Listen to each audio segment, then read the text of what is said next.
جب اوقاف کی بات کرتا ہوں تو ساتھ ساتھ اسپیکر صاحب میں آپ کے ذریعے ایک بات چیف منسٹر صاحب کے علم میں لانا چاہتا ہوں جو بہت ہی نازک مسئلہ ہے.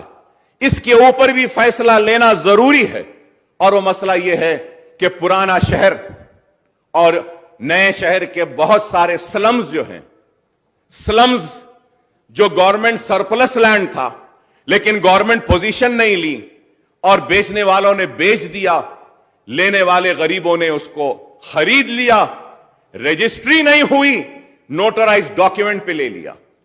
آج تقریباً 80% پرانا شہر اور نئے شہر کے سلمز نوٹرائز ڈاکیومنٹ پہ ہیں.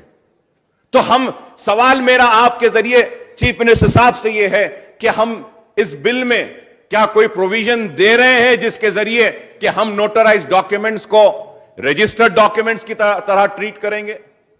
اگر آپ نے کہا ہے کہ سائٹ پہ آ جائے گا government land will not be registered, sir this is that might be a government land 10 years 15 years back.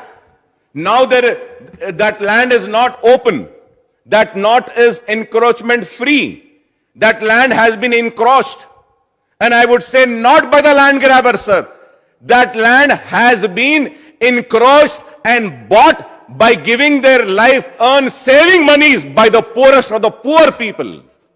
وہ غریب کہاں جائیں گے سر اگر اس بل میں ان کے تحفظ کے تعلق سے کچھ نہیں کہا گیا؟ یہ بہت ہی اہم مسئلہ ہے. It's very important sir. Notarised ہے اور میں پھر آپ سے کہوں گا کہ نوٹرائز ڈاکیومنٹس ہیں سر.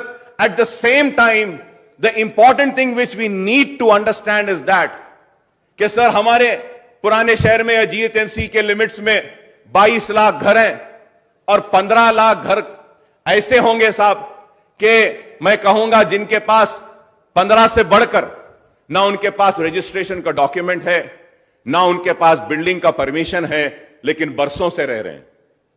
جب برسوں سے رہ رہے ہیں تو ان کا کیا ہوگا؟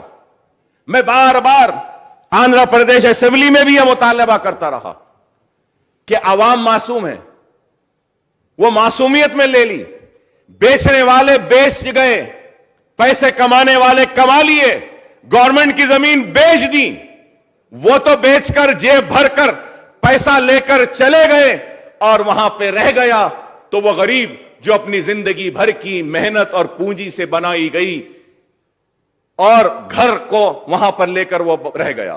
اور اگر اس بل کے پاس ہونے کے بعد وہ نوٹرائز ڈاکیومنٹ رکھنے والا گھر کا مالک اگر اپنا گھر نہیں بیچ سکے گا, غریب اپنا گھر کب بیچتا ہے؟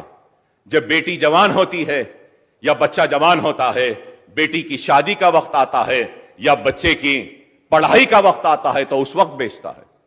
تو یہ ایک اہم مسئلہ ہے. میں امید کروں گا کہ چیف منسٹر صاحب اس کے اوپر بھی سنجیدگی سے غور کریں گے. پرانے شہر ہونے دیجیے, جی ایچ ایم سی ہونے دیجیے, جتنے بھی ہمارے نوٹیفائڈ سلمز ہیں یہاں پہ لے آؤٹ نہیں ہے صاحب, کوئی لے آؤٹ نہیں ہے, کوئی پارک نہیں, کوئی پلے گراؤنڈ نہیں, کوئی سکول نہیں, بس چھوٹے چھوٹے 50 گز 100 گز 200 گز ایسے بنا دیے. زندگی میں جیسے جیسے پہلے زمین لیے تو ٹین کا شیڈ ڈالے, بعد میں کچھ پیسہ آیا تو آر سی سی کا ایک چھت ڈالے, اس کے بعد اور کچھ آیا تو بڑھاتے گئے. آج وہ لے آؤٹ نہیں ہے, رجسٹرڈ نہیں ہے, تو ان غریبوں کا کیا ہوگا؟ یہ ایک سوال ہے. امید کرتا ہوں کہ اس کے اوپر بھی حکومت سنجیدگی کے ساتھ غور کرے گی. اور جو پٹاس دے دیے گئے ہیں وقف لینڈ پر آلریڈی, سر اس کو بھی آپ دیکھیے, آپ کے سائٹ میں ڈال دیجئے کہ یہ گزیٹ ہے اور یہ گزیٹ کی اہمیت کیا ہے. سر آج ایسا ہو گیا ہے کہ people are going and challenging the gazette after 50 years. اب یہ ایک اہم چیز ہے. میں امید کرتا ہوں سر کہ جو مسائل میں اٹھایا ہوں اس پہ